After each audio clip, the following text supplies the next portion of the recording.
អូនថាអូនស្រឡាញ់បងស្រឡាញ់បងគឺជាបងតែហេតុអ្វីទើបអូនលួចមានគេតែលាក់យូរប៉ុណ្ណា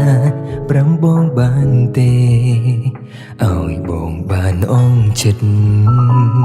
អូនថាវាមិនពិតទេអូនមិនបានស្រឡាញ់គេគ្រប់យ៉ាងគឺមិនដូចអូនគិតរាប់អានគ្នាធម្មតាគេនឹងត្រឹមជាមិត្តហើយអ្វីបងមិនជឿចិត្តអូនតាមតំផ្ទាល់នឹងភ្នែកអូននៅហ៊ានប្រកាយគិតបងល្ងងពេកទេដឹងបើស្រឡាញ់គេចេញទៅអូនអាចជ្រើសរើសផ្លូវដើរតាមបេះដូងអូនគេជាជនទី3ហើយឬវិញខ្ញុំមានអារម្មណ៍ថាខ្ញុំជាអ្នកបំបាយបំបាំងស្នេហាគេអូនទៅចង់ថែគេចង់មិនចង់ធ្វើជាមនុស្សអាត្មានិយមប្រហែលខ្ញុំជាជនទី3តាំងពីដំបូងគ្រាន់តែមិនទាន់ដឹងខ្លួនគេអាចនឹងយកខ្ញុំស្អប់បេះដូងស្អប់បេះដូងដែលកំពុងឯកា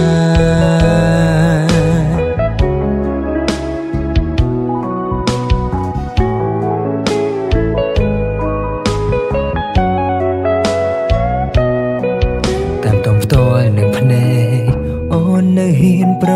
កាយគិតបងល្ងងពេកទេដឹងបើស្រឡាញ់គេចេញទៅអូនអាចជ្រើសរើសផ្លូវដើរតាមបេះដូងអូគេជាជនទី3ហើយឬវិញខ្ញុំមានអារម្មណ៍ថាខ្ញុំជាអ្នកបំបាយបំបាំងស្នេហាគេអូនទៅចង់ថែគេចង់